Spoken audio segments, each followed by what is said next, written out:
Hey, welcome to UK Wildcrafts. It might seem in the winter that it's difficult to tell deciduous trees apart because they've lost their easiest identification feature, their leaves. But in this video, I'll show you some of the most common trees in UK and Europe and show you how you can identify them in winter. So even without their leaves, trees can still give us plenty of clues to help us ID them. One of the first things I look at is the budding arrangement. That's whether the leaves grow in an alternate or opposite budding arrangement. Now most trees have an alternate arrangement, only a few have opposite, such as your horse chestnut, ash, or your acers, so that's like sycamore or maples. So if we find one with an opposite budding arrangement, we can narrow that down quite quickly. I'd also look at the overall shape of the tree. I'd have a look at the bark and around the base of the tree in the leaf litter, looking for dead leaves or maybe nut casings. So watch this video and go and take a look in your local woodlands and let me know down in the comment section how many you can identify.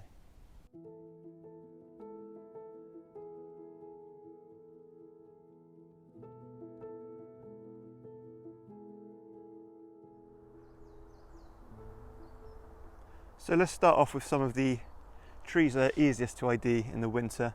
First of all, we have Beech, Fagus sylvatica. Nice easy tree to identify.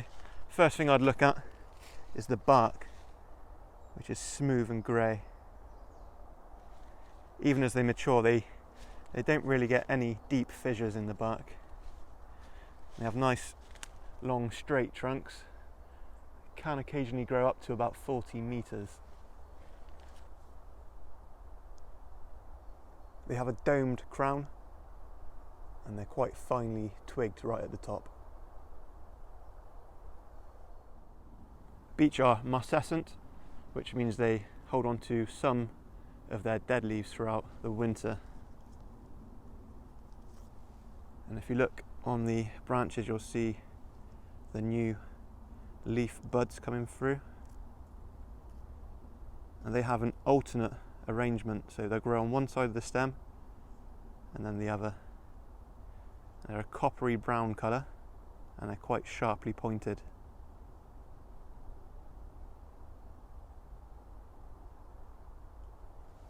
And also if we look on the floor,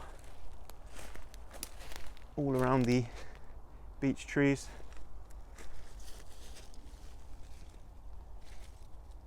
we'll see lots of dead beech leaves. If you're in the woods, that's not a definite identifier because you can get mixtures of other nearby trees in amongst it, but if you've got mostly beech leaves around it, then that's a good sign. And also if you dig a bit deeper, you're likely to find beech nut casings as well, like this here. Another nice easy tree to identify in winter is the silver birch, Betula pendula, and here the bright white silvery bark really gives it away. There's not really anything else grown in the UK that looks like this, and you'll see it's got these horizontal striations as well. And in the bark, as it gets older, it develops these diamond-shaped fissures. And on really mature trees like this one, the base of the tree starts getting these dark masses growing at the bottom of it. Silver birch has weeping branches. You see how they droop down?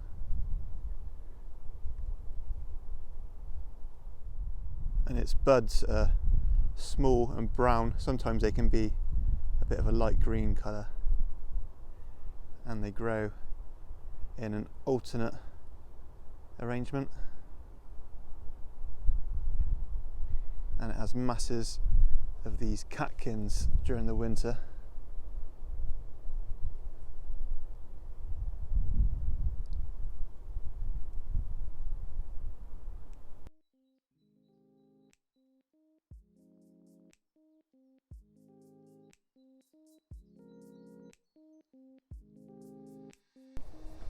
This is ash, Fraxinus excelsior.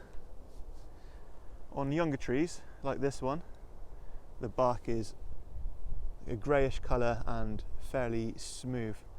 But on more mature trees, the bark goes a darker brown and develops ridges in a crisscross pattern. You see on this younger one, it's just starting to develop that crisscross pattern down the bottom, and that'll work its way up the tree as it matures. A nice easy way to identify ash in the winter is to look at its branches, and you see how the branches they turn up at the end. So that, along with looking at the buds, and the buds are a matte black and they're fairly large. There's no native trees in the UK apart from ash that have these black buds, and you'll see those buds grow in an opposite arrangement. You'll also see these in the winter, ash keys, which are the fruit of the ash tree. You'll see they hang down like a bunch of keys. They can persist on the tree all winter. From a distance, they can just look like dead leaves hanging in the tree.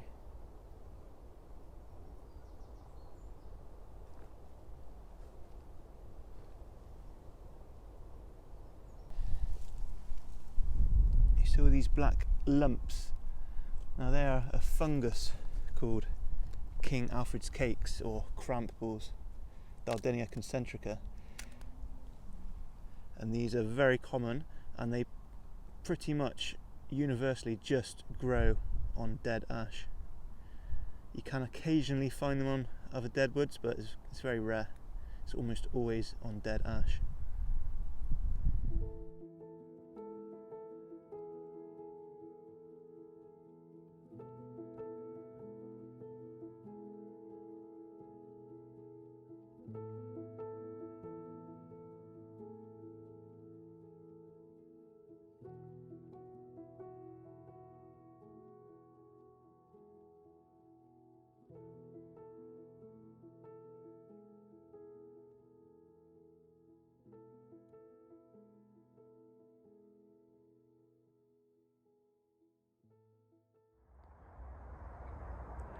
The oak is quite a distinctive looking tree.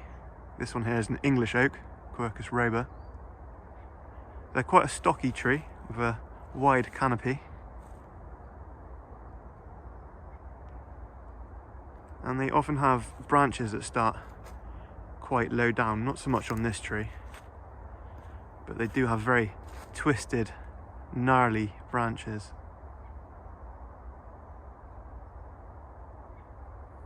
The bark is quite deeply fissured, fairly similar looking to ash. And this one is quite an old, mature tree, so the fissures are quite deep on this one.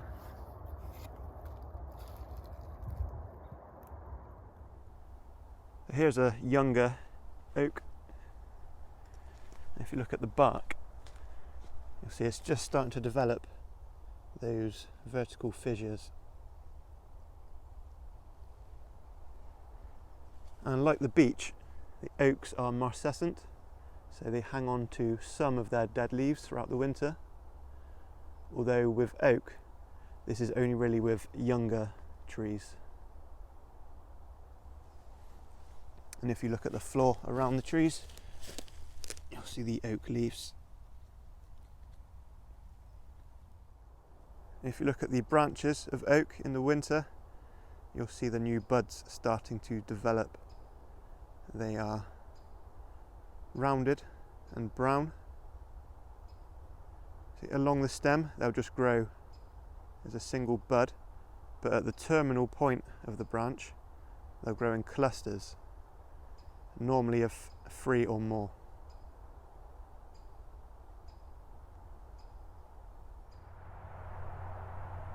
This is horse chestnut, Aesculus hippocastanum. On younger trees the bark can be quite smooth. As they get older they get scaly plates. You can see they're just starting to develop here.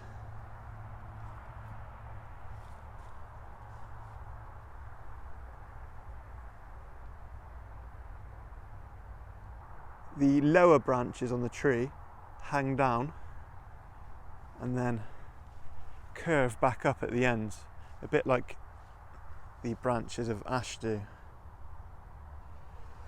It makes them look like the arms of a chandelier.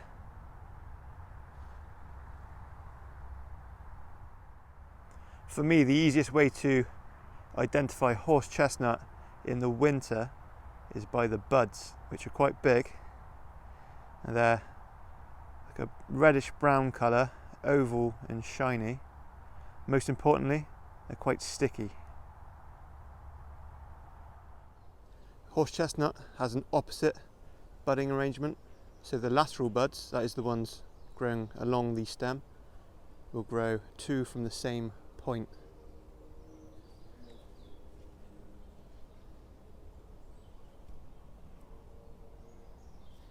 But as you can see here, nature doesn't always follow the rules. But as long as the majority are opposite budding and the buds are large, oval and sticky, this will be horse chestnut. This is Alder, Alnus glutinosa, a very tall and narrow shape, and it likes growing in damp conditions, very common along riversides. Its bark is grey-brown and cracks to make vertical fissures. It's very common for Alder to be covered in moss or lichens. The twigs of Alder are brown and they've often got lichen or moss on them, just like the bark, and they've also got these little lighter bumps all over them called lenticels. This is where the tree exchanges gas with the atmosphere. The buds are a quite distinctive mauve colour, and they are alternate. There will also be loads of these catkins on the tree throughout the winter. The long, thinner ones are the male, and the oval, cone-like ones are the female catkins.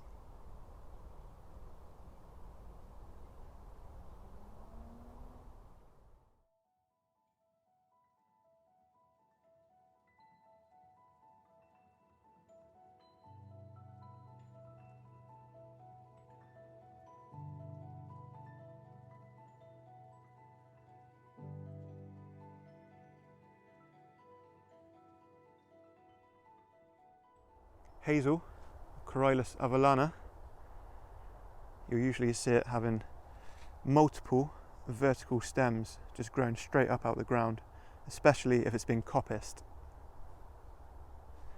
The bark is a greyish brown,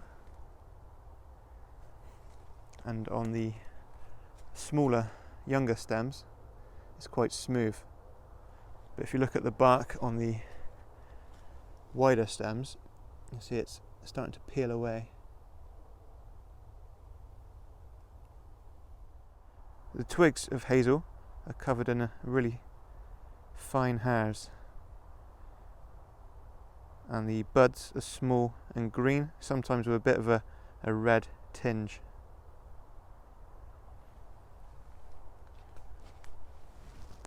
And not always, but sometimes in winter you'll find the catkins also growing.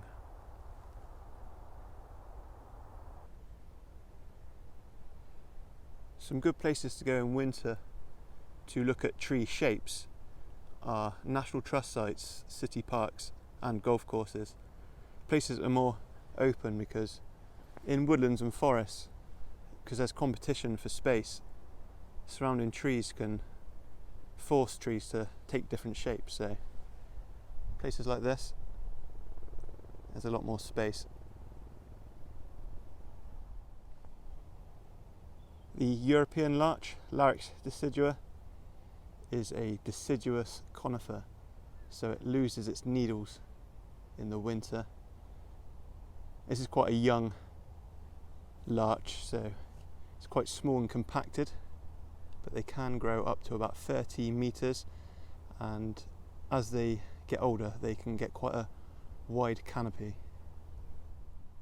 The bark is greyish brown, sometimes with a bit of a pink colour to it. As it gets older it develops vertical fissures.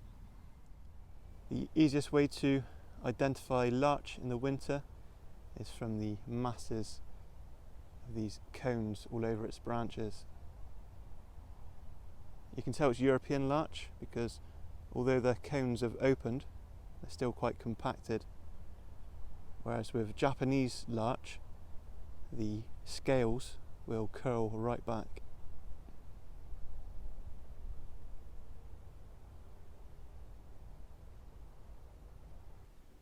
This is sweet chestnut, Castanea sativa. For me, in the winter, one of the most obvious features of this tree is the bark, which is deeply fissured and it spirals around the tree.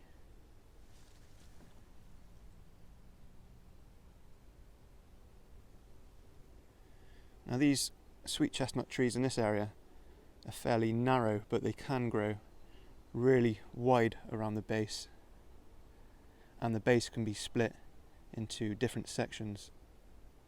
A good identification feature of sweet chestnut is if you look at its twigs, this is only on the very young twigs, like the new growth, there's a ridge running along the length until it meets a bud. See that there?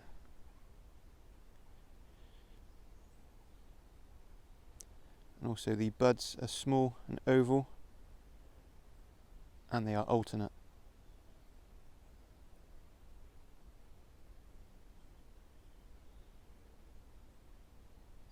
And we can look some more clues around the base of the tree. In amongst the leaf litter, you'll find the sweet chestnut leaves, which are long and narrow and have hooked teeth.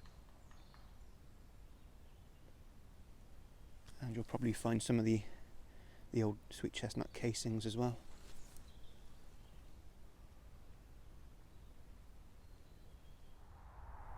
Alder, or Sambucus nigra, is a very distinctive looking wood. It's very pale where it's exposed of the bark,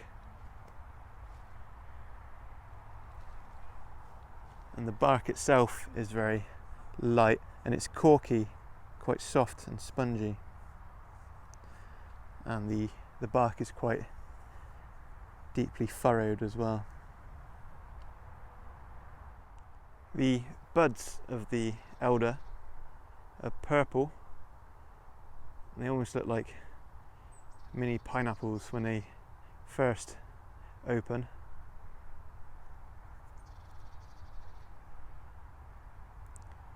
And then eventually the compound leaves start to show.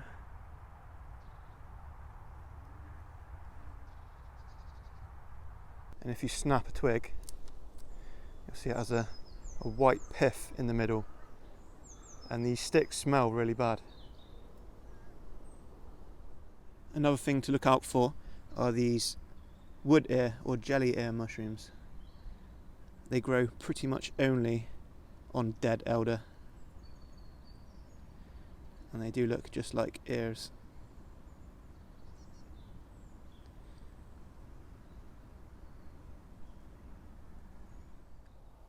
These trees here are Hawthorn, Crataegus monogyna. You may think of hawthorn as a bush or a shrub, and that's because it's often used as hedging. But if left to grow naturally, it will form a small tree with a main single stem. The bark is brown and fissured.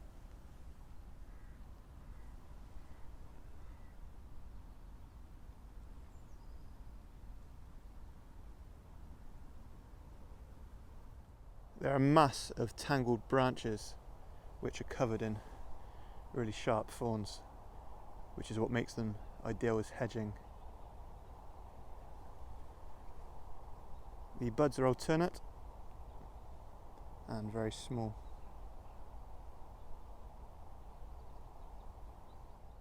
For another clue, you might also find some of the hoar berries left on the plant from autumn.